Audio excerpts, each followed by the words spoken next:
नमस्कार, आप देख रहे हैं इंडिया डेली जम्मू कश्मीर। आपके साथ मैं हूं मीनाक्षी रजत। आज इस वीडियो में हम चर्चा करने जा रहे हैं उन गंभीर राजनीतिक हलचलों की जो न केवल जम्मू कश्मीर की घाटियों में बल्कि अंतर्राष्ट्रीय मंच पर भी सवाल खड़े कर रही हैं। एक तरफ जहां 2026 के चुनाव और राजनीतिक समीकरणों की बिसात बिछ रही है, तो दूसरी तरफ मिडिल ईस्ट में बढ़ता तनाव अब कश्मीर की राजनीति का मुख्य केंद्र बनकर के उभर रहा है। सबसे पहले हम बात करते हैं कांग्रेस के जम्मू कश्मीर अध्यक्ष तारिक हमीद कर्रा के उस बयान की जिसने राजनीतिक गलियारों में खलबली मचा दी है। कर्रा ने सीधे तौर पर चेतावनी देते हुए कहा है कि 2026 बीजेपी के लिए एक बड़ा टर्निंग पॉइंट साबित होने वाला है।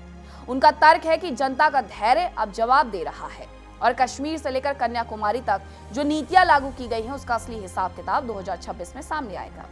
कर्रा का ये हमला सिर्फ चुनावी नहीं है, बल्कि ये बीजेपी की उस कार्यशैली पर प्रहार है जिसे विपक्ष लोकतंत्र विरोधी बताता रहा है। लेकिन इस समय सबसे बड़ा विवाद अंतर्राष्ट्रीय सीमाओं को पार कर चुका है।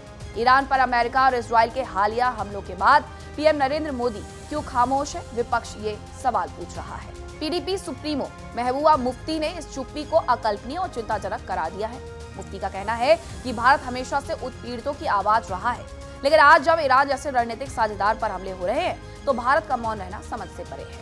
उन्होंने सवाल उठाया कि क्या भारत अपनी स्वतंत्र विदेश नीति को किसी दबाव के लिए खो रहा है? यही नहीं, कश्मीर के भीतर भी सुर बदले हुए नजर आते हैं।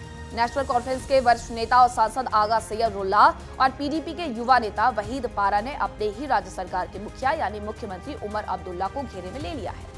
इन नेताओं का आरोप है कि ईरान के समर्थन में निकलने वाले जुलूस पर जिस तरह से रोक लगाई गई और कश्मीर में जो गिरफ्तारियां हुई वो मुख्यमंत्री के दोहरे चरित्र को दर्शाता है। रुल्लाह और पारा का मानना है कि उमर अब्दुल्ला को केंद्र के दबाव में आए बिना कश्मीर की आवाम और उनके धार्मिक और जज्बाती जुड़ाव का सम्मान करना चाहिए। इन तमाम आलोचनाओं के बीच में मुख्यमंत्री उमर अब्दुल्ला के सामने एक दोहरी चुनौती भी है। एक तरफ उन्हें अपनी छवि बचानी है, दूसरी तरफ घाटी में कानून व्यवस्था कायम रखनी है। हाल ही में उमर अब्दुल्ला ने कश्मीर की सिविल सोसाइटी के साथ एक बेहद महत्वपूर्ण बैठक की। इस बैठक का मुख्य एजेंडा था शांति। मुख्यमंत्री का कहना है कि कश्मीर ने दशकों तक हिंसा का दर्श झेला है और वो नहीं चाहते कि किसी भी अंतर्राष्ट्रीय मुद्दे की चिंगारी यहाँ के अमन को खातिर करे। वे अपनी शांति बनाए रखने को अपनी प्राथमिकता बता रहे हैं, जबकि आलोचक इसे जन भावनाओं को कुचलना कह रहे हैं। लेकिन इसमें उमर अब्दुल्ला जो सोच रहे हैं वो बिल्कुल सही है। निष्कर्ष के तौर पर देखा जाए तो कश्मीर की राजनीति आज एक ऐसे चौराहे पर खड़ी है जहां घरेलू मुद्दे और वैश्विक घटनाएं आपस में टकरा रही हैं। क्या उमर अब्दुल्ला शांति बनाए रखने में सफल होंगे? ये सवाल इसलिए खड़ा होता है क्योंकि जम्मू कश्मीर में लगातार विरोध प्रदर्शन देखने को पिछले दिनों मिले हैं। हालांकि फिलहाल शांति है।